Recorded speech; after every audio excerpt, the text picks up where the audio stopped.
નમસ્કાર વિદ્યાર્થી મિત્રો, ફરી એકવાર તમારું સ્વાગત છે અમારી યુટ્યુબ ચેનલમાં. તો મિત્રો, આજે આપણે વિડીયોમાં ધોરણ 10 માટેનું વિષય હિન્દીનું પ્રથમ પરીક્ષા માટેનું આઈએમપી પેપર લઈને આવી ચૂક્યા છીએ. કયા વિષયનું? વિષય હિન્દીનું પ્રથમ પરીક્ષા માટેનું પેપર રહેશે. તો સાહિત્ય તમારે પૂરેપૂરું પેપર સોલ્યુશન જોવાનું રહેશે. કુલ ગુણ રહેશે 80 ગુણનું પેપર રહેશે. સમય રહેશે 3 કલાકનો. તો સાહિત્ય પૂરેપૂરું પેપર સોલ્યુશન જોજો. ચેનલમાં નવો હોય તો ચેનલને સબસ્ક્રાઈબ કરવાનું ભૂલતા નહીં, બેલ આઇકન પણ દબાવી દેજો. તો પ્રશ્ન નંબર 1 છે, निम्नलिखित प्रश्नों के सही विकल्प चुनकर उत्तर लिखिए. તેમાં પહેલું છે, रैदास ने किस माध्यम से अपनी भक्ति प्रकट की है? तो रैदास ने किस माध्यम से अपनी भक्ति प्रकट की है? તેમાં આપણો જવાબ રહેશે ડી. શું જવાબ રહેશે? ડી, प्रतीक के माध्यम से. પછી બીજા નંબરનું છે, क्रोधित बुद्धिराम ने काकी को कहाँ पटक दिया? तो क्रोधित बुद्धिराम ने काकी को कहाँ पटक दिया? तो रसोई घर में. तो एम जवाब हशे अंधेरी कोठरी में. पछी से तीजा नंबरનું, गोपियों का श्री कृष्ण के प्रति कैसा प्रेम है? તેમાં આપણો જવાબ આવશે નિશ્ચિત પ્રેમ છે. ચોથા નંબર છે, લેખક के पहले मित्र कौन थे? તેમાં આપણો જવાબ આવશે વૃદ્ધ ઈસાઈ પાદરી. કોણ હતા? વૃદ્ધ ઈસાઈ પાદરી એના પહેલા આપણો જીતો મિત્ર હતા. પછી 5મા નંબરનું છે, કિસકી કૃપા સે મીરા ને રામ રતન ધન પાયા? તેમાં આપણો જવાબ રહેશે, શું જવાબ રહેશે? પિતા. પછી છે, हिरण शावक इनमें से किसके बाणों से घायल हुआ? તેમાં આપણો જવાબ આવશે દંતુલ કે બાણો સે ઘાયલ હુઆ થા.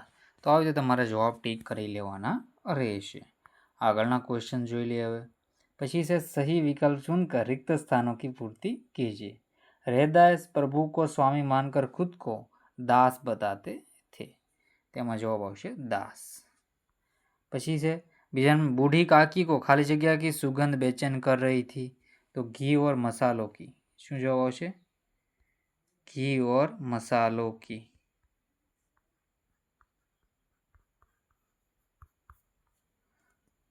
પછી तीसरा नंबर નો क्वेश्चन है, एक बाण प्राण ले सकता है तो उंगलियों का कोमल स्पर्श प्राण दे सकता है. પછી છે, ચોથા નંબર, मीरा भगत को देखकर खाली जगह होती थी तो राजी. जवाब આવશે राजी.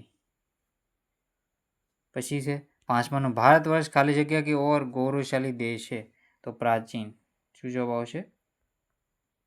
प्राचीन. પછી છે, 6ઠ્ઠાનું, मर जाना लेखक के हिसाब से खाली जगह काम है तो छोटा.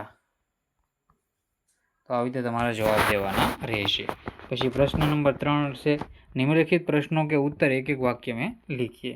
तो पहला नंबरનું છે, सोने का महत्व कब बढ़ता है? तो जब सोने संग सुहागा मिलता है तब सोने का महत्व बढ़ता है. लाडली को नींद क्यों नहीं आ रही थी? तो એના જવાબ જોઈ લેવો. બાકીના ક્વેશ્ચન આપણા આન્સર તમે પોઝ કરીને વાંચી શકો છો.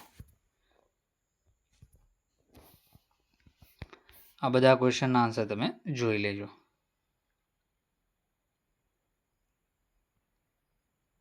कालिदास हिरण शावक को कहाँ ले गए? એનો જવાબ જોઈ લો. પછી निम्नलिखित प्रश्नों के उत्तर 2-3 वाक्यों में लिखिए. તો આના જવાબ પણ સાહિત્ય જોઈ લેવા. कवि भारत का प्रतिपक्षी किसे मानते हैं? प्रसन्न रहने की कला क्या है? कुत्ता निराश क्यों हो गया? कवि ने धरती के गुणगान कैसे गाए हैं? हमारे देश में किस प्रकार जागृति आ सकती है? તો આનો જવાબ પોઝ કરીને તમારે વાંચી લેવા. ચેનલમાં નવો હોય તો ચેનલને સબસ્ક્રાઇબ કરવાનું ભૂલતા નહીં, બેલ આઇકન અવશ્ય દબાવી દેજો.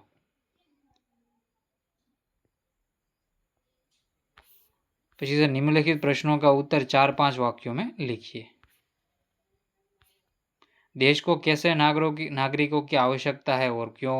भक्ति में लीन मीरा को लोग क्या क्या कहते थे और क्यों? એના બંનેના જવાબ પોસ્ટ કરીને તમારે વાંચી લેવાના રહેશે.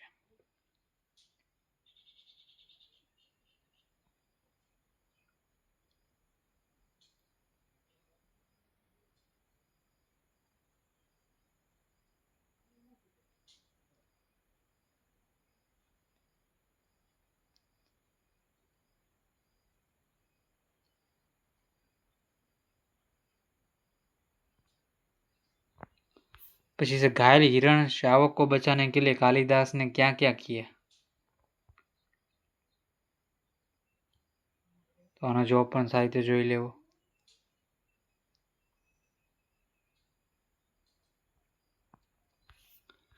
कवि ने जन्मभूमि को स्वर्ग से महान क्यों बताया? तो पण आने पण पोज करीने तमे वांची लेजो. પછી से निम्नलिखित कथनों का आशय स्पष्ट कीजिए. जन्म मरण की पूंजी जग में सबने खोया, वह वसुदेव बना कुटुंबम. निम्नलिखित कहावतों का अर्थ स्पष्ट कीजिए. दिन दूनी रात चौगुनी, निरंतर वृद्धि होना, 100 सुनार की एक लुहार की, कमजोर की 100 चोट के बराबर बलवान की एक चोट होती है, 4 दिनों की चांदनी फिर अंधेरी रात, जीवन में सुख थोड़े दिनों के लिए या अल्पकाल के लिए होता है, सांप भी मरे और लाठी भी न टूटे, बिना किसी तरह का नुकसान से काम पूरा करना, अंधेर नगरी चौपट राजा, अधिकारी अयोग्य होने पर सारे काम बिगड़ते हैं.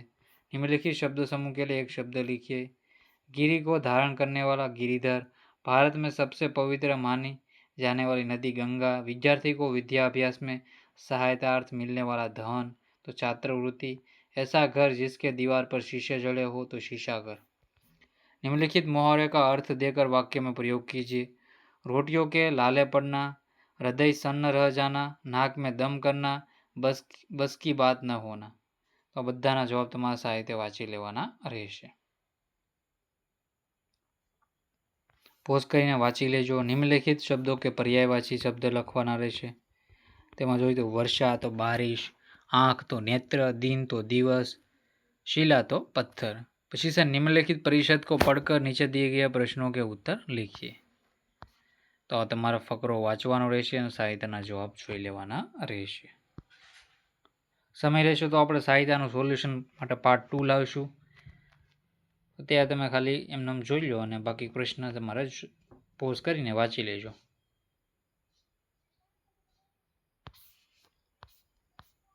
પછી છે નિયમાનુસાર પત્ર લીખીએ. તો પત્ર લેખન તમારે આવી રીતે કરી નાખવાનું છે જો આપેલું છે. પોઝ કરીને વાંચી લેજો. रूपरेखा के आधार पर कहानी लिखकर शीर्षक एवं बोध लिखिए. संकल्प का बल तो आ पण तमारे वांची लेवानुं छे पूरेपूरुं अने पोज करीने वांची लेवुं. पछी छे निम्नलिखित किसी एक विषय पर तमारे 150 शब्दों में निबंध लखवानो छे. तो अमारा राष्ट्रीय पर्व छे तो एना विषयनो आपणे लखेलो छे निबंध. गमे ते पूछाई शके तो साहित्य तमे जोई लेजो. तमे प्रेक्टिस सारी रीते करी शको आमां. बस तो साहित्य तमारे पेपर सोल्यूशन जोवानुं रहेशे. चेनल में नवा होय तो चेनल ने सब्सक्राइब करवानुं भूलता नहीं, बेल आइकन दबावी देजो.